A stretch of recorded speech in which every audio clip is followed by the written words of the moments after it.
주님께서 주시는 은총과 놀라운 축복이 오늘 이 자리에 참석하신 여러분, 또 영상으로 가정에서 예배를 드리는 우리 모든 성도들 위해 풍성하게 넘치기를 간절히 축원합니다.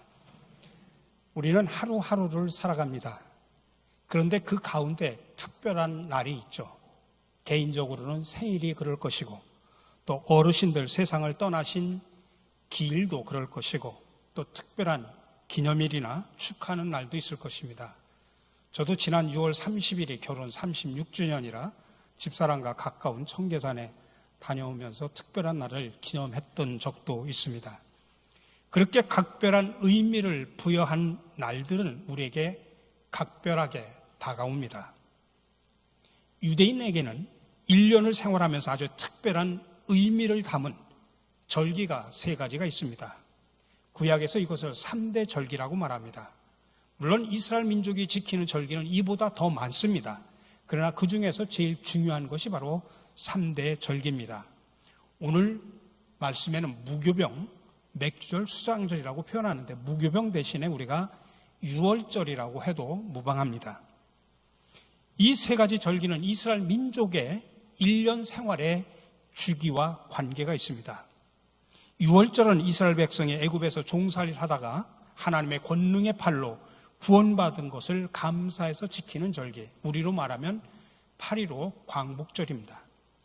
그래서 이스라엘 백성은 구출된 것을 기념해서 그날이 포함된 그 달을 1년의 시작 1월달로 정합니다. 오늘 본문에서는 아비볼이라고 말합니다. 아비볼이 유대인 역으로 1월입니다. 그것뿐만 아니라 민족의 시작으로도 삼았습니다. 그러니까 유대인들이 유월절을 지킨다고 하는 것은 그들의 존재 근거가 되는 것입니다. 맥주절은 중간 추수를 하면서 지키는 절기입니다. 대개 1년의 흐름 속에서 절반 정도 되는 때가 바로 맥주절입니다. 수장절은 수장에서 저장한다라고 하는 의미에서 수장절이라고 불립니다. 수장절은 1년의 제일 마지막 부분, 가을거지, 우리로 말하면 추수감사절이라고 말할 수 있습니다. 이스라엘 백성들이 1년 동안 살아가는 한번 삶의 흐름을 보십시오. 구원받은 것을 기념해가지고 시작하는 것이 유월절이고, 또 1년의 삶의 중간쯤에 와서 하나님이 이만큼 살아오게 하신 것에 대해서 감사하고, 또 마지막 남은 절반은 복될 것이라고 하는 믿음으로 내다보면서 감사하고 확신하는 것이 맥주 감사절이고, 또 한 해의 마지막 시기에 풍성한 결실을 거두는 그때가 바로 추수 감사절, 수장절입니다. 그렇게 해서 1년을 보내는 겁니다. 아니, 평생을 보내는 것입니다. 그러면서 이스라엘 백성들은 1년 삶의 주기, 아니 평생의 삶의 흐름 속에서 하나님께서 우리를 구원해 주셨고, 우리의 삶의 과정을 인도하시고, 또 구원을 완성하신다고 하는 것을 계속해서 절기를 지키면서 기억을 하는 것입니다. 그리고 절기를 지키면서 끊임없이 되새기면서 삶 속에서, 가정에서 자녀들에게 교육을 시키는 것입니다. 이 3대 절기는 다른 방식으로 더 크게 본다고 하면 전체 이스라엘 민족사의 긴 여정과도 연관이 되어 있습니다. 이스라엘 민족에게 있어서 유월절, 맥주절, 수장절은 과거 역사 가운데서 커다란 3가지 장소와 연관이 되어 있습니다. 이스라엘 민족이 애굽에서 나와서 저 약속의 땅, 젖과 꿀이 흐르는 가나안 땅까지 들어가는 여정은 우리들이 흔히 성도들의 인생의 여정과 비유하기도 합니다. 애굽에서 나와서 탈출을 하는데 홍해를 건너갑니다. 그러면 광야가 펼쳐지죠. 그 다음 단계가 뭡니까? 요단강을 건너서 들어가면 젖과 꿀이 흐르는 가나안 땅입니다. 그러니까 이 구약시대 이스라엘 백성의 여정에서 이렇게 중요한 3가지 장소가 생기는데 바로 애굽과 광야와 가나안 땅입니다. 이것이 바로 유월절, 맥주절, 수장절하고 연관이 되어 있다는 이야기입니다. 좀 더 구체적으로 이야기한다고 하면 유월절은 이스라엘 백성이 애굽에서 탈출할 때 하나님의 권능의 손으로 구원받은 절기입니다. 하나님이 이스라엘 백성을 끌어내시려고 애굽에서 10가지 재앙을 내립니다. 그 중에 제일 마지막 재앙이 처음 난 것, 사람의 자식이든 짐승의 새끼든 다 처음 난 것을 몽땅 죽이는 재앙입니다. 근데 이스라엘 민족의 집들은 보호하셨습니다. 그 보호의 징표가 뭡니까? 양의 피를 가지고 집 문설주에 바르면 그 집은 죽음의 천사가 왔다가 들어가서 죽이지 않고 넘어가는 겁니다. 그래서 바로 심판의 사자가 그냥 넘어갔다, 이스라엘 백성들은 치지 않고 넘어갔다 해서 유월절에서 월이라고 하는 것이 넘을 월자입니다. 영어로는 패스오버라고 표현합니다. 어쨌든 유월절은 애굽 땅과 깊은 연관이 되어 있습니다. 맥주절은 유월절이 지나고 나서 50일째가 되는 날입니다. 5자에 10순자, 그래서 맥주절을 다른 말로 오순절이라고도 말하는 것입니다. 또 다른 말로 77절이라고 말합니다. 일주일이 7일이죠. 그래서 7 곱하기 7하면 49인데 그 다음 날이 바로 맥주절 오순절입니다.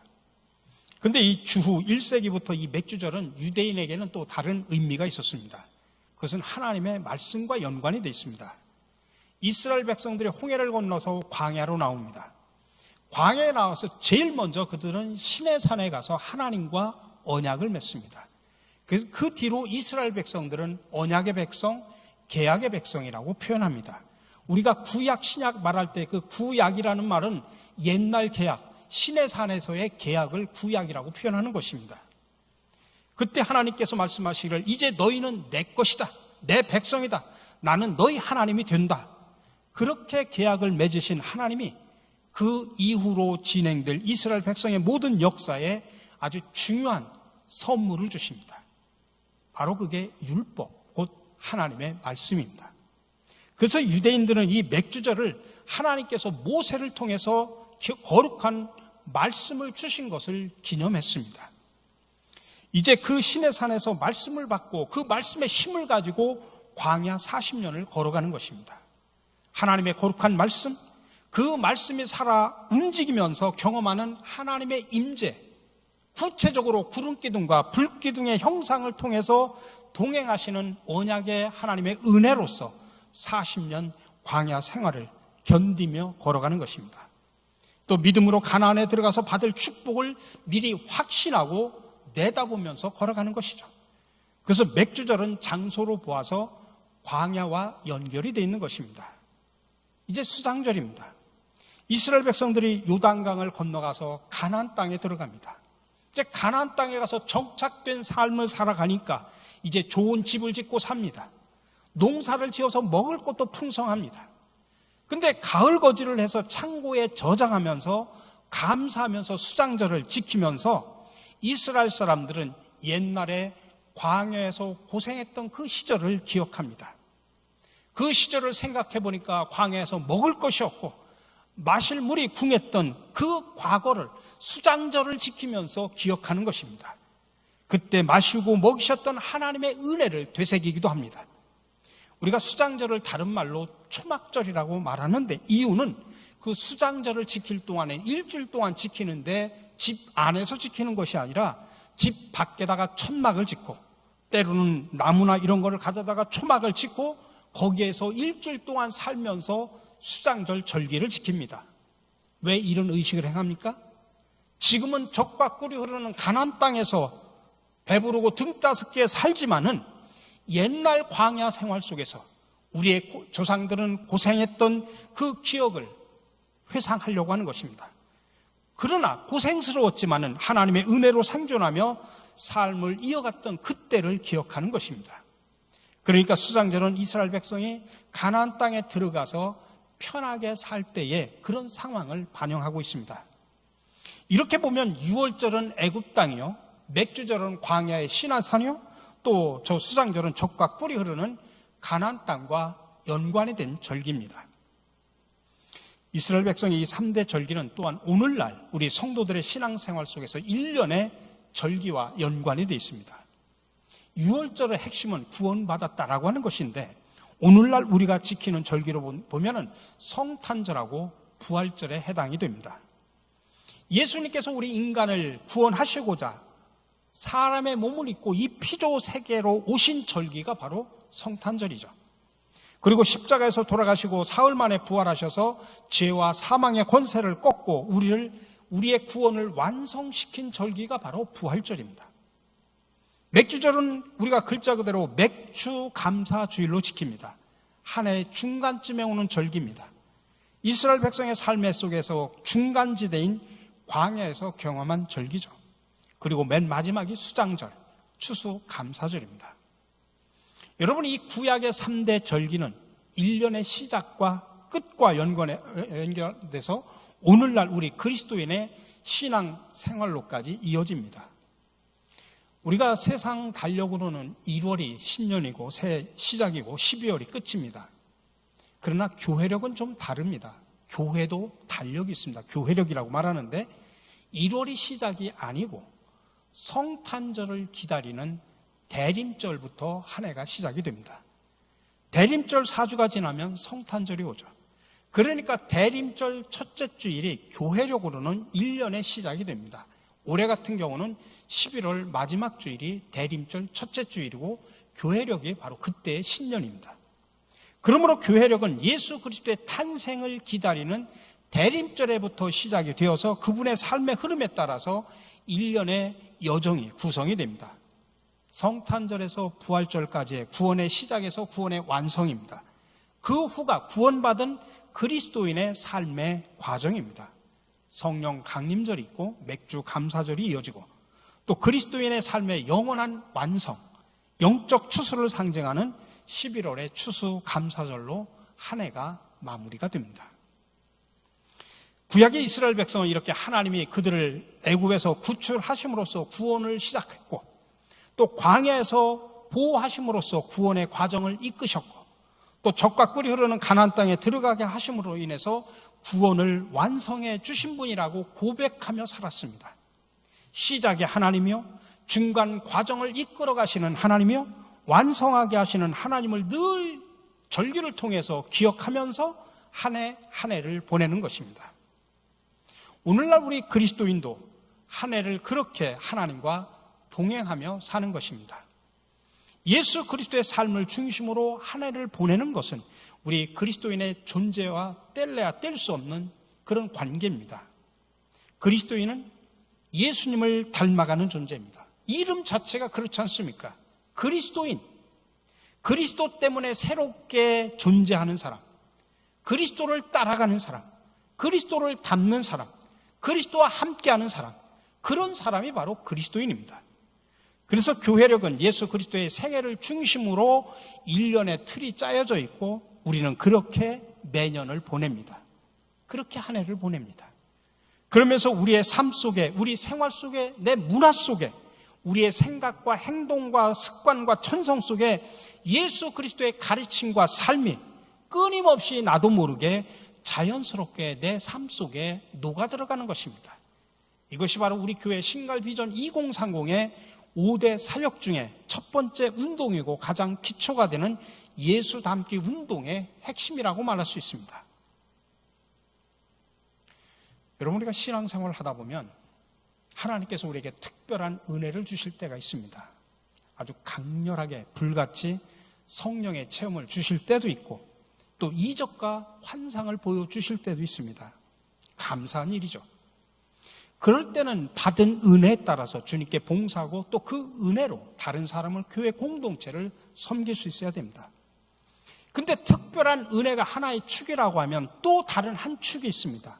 이게 신앙생활 속에서 참으로 중요한데 그것은 바로 일상의 은혜입니다. 우리가 신앙생활하는 게 1, 2박 하는 거 아니지 않습니까? 몇 년 하다가 그만두는 것도 아니지 않습니까? 평생을 걸어가는 게 신앙생활입니다. 그래서 평생 매년을 교회 절기를 따라서 예수 그리스도의 발자취를 따라가면서 우리는 점점점 예수 그리스도를 닮아가는 것입니다. 그래서 신앙생활 속에서 꾸준한 것이 가장 중요한 이유가 바로 그것입니다. 근데 꾸준하려면 인내가 필요합니다. 처음 먹은 마음을 끝까지 지키며 걸어가는 복이 저와 여러분들에게 넉넉하게 넘치기를 간절히 축원합니다. 근데 오늘 본문 말씀에 두 가지 중요한 표현이 나옵니다. 14절과 17절의 마지막 부분입니다. 먼저 14절입니다. 너는 매년 3번 내게 절기를 지킬지니라. 여기서 지키라고 명령하고 있습니다. 여러분, 중요한 것은 지켜야 됩니다. 중요한 것은 잘 보관하고 잘 지키고 다른 어느 누가 빼앗아가지 못하도록 지키고 보존해야 됩니다. 여러분, 정원을 가꾸고 지키지 않으면 잡초밭이 되죠. 숲을 잘 조림하고 지키고 가꾸지 않으면 정말 온통 잡목으로 가득한 쓸모없는 산이 되어버리고 맙니다. 우리 그리스도인의 삶도 마찬가지입니다. 하나님이 나에게 주신 은혜, 하나님께서 나에게 베풀어 주신 축복을 우리는 잘 지키고 관리해서 번성하게 해야 됩니다. 오늘 17절 말씀해 보니까 마지막 부분에 내 모든 남자는 매년 3번씩 주 여호와께 보일지니라. 여기서 보일지니라라고 명령합니다. 집에 있지 말고 하나님 앞으로 나와야 된다는 뜻입니다. 여호와께 보일지니라라고 이 말은 적극적인 행동을 말하는 것입니다. 주님 앞으로 나온다는 것입니다. 하던 일은 내려놓고 시간을 내고 비용을 들여서라도 성전으로 나온다는 이야기입니다. 그래서 주님을 만난다는 것입니다. 오늘 14절에 지킬지니라, 17절에 보일지니라. 여러분, 이 두 단어를 가만히 생각을 해보십시오. 사람이 생각하고 말하고 행동하며 사는 데서 가장 적극적인 행동과 삶의 표현입니다. 자, 그렇다면 지켜야 된다, 보여야 된다고 하는 이 두 단어는 구체적으로 어떤 의미를 갖고 있느냐? 3가지로 말할 수 있습니다. 하나는 계속해야 된다는 뜻입니다. 절기는 계속 지켜야 됩니다. 절기의 의미를 끊임없이 되새기면서 내 삶의 습관과 천성과 문화로, 그리고 개인과 가정과 가문의 유전자 속에 하나님의 은혜가 들어가야 됩니다. 어떤 일이 있어도 하나님이 나를 지키신다는 그 믿음이 갈수록 깊게 뿌리 박도록 계속 지켜야 된다는 이야기입니다. 두 번째로 고백해야 된다는 의미입니다. 내가 그냥 절기가 왔으니까 형식적으로 절기를 보내는 것이 아니라 우리가 신앙으로 고백하면서 절기를 보내는 것입니다. 예수님이 내 인생의 주인이십니다. 주님이 내 삶에서 구원의 여정을 시작하셨고 완성하실 것입니다. 그리고 지금 걸어가는 삶의 모든 과정도 주님께서 이끌어 가실 것입니다. 주님께서 내 가정과 가문의 주인이 되십니다. 주님께서 모든 것에 모든 것이 되십니다. 내가 가진 모든 것은 주님의 은혜입니다. 이런 내용을 담아서 진실한 고백을 하면서 절기를 지키는 것입니다. 마지막으로 헌신해야 된다는 의미입니다. 이 유월절, 맥주절, 수장절 이 3절기는 곡물의 추수와 추수절기와 밀접하게 관련이 되어 있습니다. 유월절은 보리 추수를 시작할 때고, 맥주절은 밀 추수를 할 때고, 수장절은 포도나무와 그 외 다른 실과를 거두는 절기입니다. 그래서 이스라엘 백성들은 절기를 지킬 때마다 풍성하게 추수를 한 그것을 가지고 하나님 앞에 빈손으로 나오지 않고 그 곡물을 가지고 하나님 앞에 나왔습니다. 그래서 빈손으로 하나님께 보이지 말라고 하나님께서 명령하시는 이유가 바로 거기에 있습니다. 예물을 드리라는 이야기입니다. 헌신하라는 이야기입니다. 그래서 내 물질을 드려야 됩니다. 내 시간을 드려야 됩니다. 하나님께서 내게 주신 재능을 주님의 영광을 위해서 바치며 헌신하라는 의미입니다. 이 3가지가 바로 지킨다, 보인다라고 하는 말에 담긴 뜻입니다. 삶의 실천으로 계속하고 신앙으로 고백하고 그리고 헌신하는 것입니다. 여러분, 맥주 감사주일은 참으로 귀중한 영적인 의미를 담고 있습니다. 1년의 한 가운데 있는 절기죠. 그러니 맥주 감사주일은 지나간 6개월을 되돌아보면서 하나님 앞에 감사하는 것입니다. 그리고 앞으로 남은 6개월도 하나님이 축복해 주실 것이다라고 하는 믿음의 고백을 하면서 지키는 절기입니다. 올해 말에는 풍요한 추수를 거둔다. 올해 말에는 행복할 것이다. 올 1년 동안 내가 하나님 앞에 기도한 제목이 완성될 것이다. 이렇게 완성과 성취와 성공을 미리 믿음으로 확신하면서 하나님 앞에 감사드리는 절기, 그게 바로 세 절기 가운데 한 가운데 있는, 또 1년의 한 가운데 있는 맥주 감사절입니다. 우리 사랑하는 성도 여러분, 여러분 한번 지나간 6개월을 한번 되돌아보십시오. 여기에 앉아 계신 성도들 가운데 지나간 6개월을 되돌아보니 참 행복했던 분들도 계실 겁니다. 하나님이 도와주셨고 나도 열심히 땀 흘려 일했고, 그래서 올해 6개월이 지났는데 내가 이처럼 행복한 해가 없었구나, 그렇게 감격하시는 분들이 계실 겁니다. 이런 분들은 이 모든 것이 하나님의 은혜입니다라고 고백하면서 주님께 영광을 돌리시기 바랍니다. 그리고 앞으로 남은 6개월 더 놀라운 주님의 축복이 임할 것이라고 기도하면서 기대하면서 나가시기 바랍니다. 그런데 여기 앉아 계신 분들 가운데 지난 6개월을 되돌아보니까 참으로 힘들고 어렵고 고통스러운 터널을 보낸 성도들도 계실 것입니다. 병원에 입원해서 예기치 않은 큰 병으로 수술하신 분들도 계십니다. 경제적으로 심하게 타격을 받은 분들도 계실 것입니다. 가족의 어려움으로 고통을 당하신 분들도 계실 것입니다. 관계의 어려움으로 직장과 공동체에서 힘들어 하시는 분들도 계실 것입니다.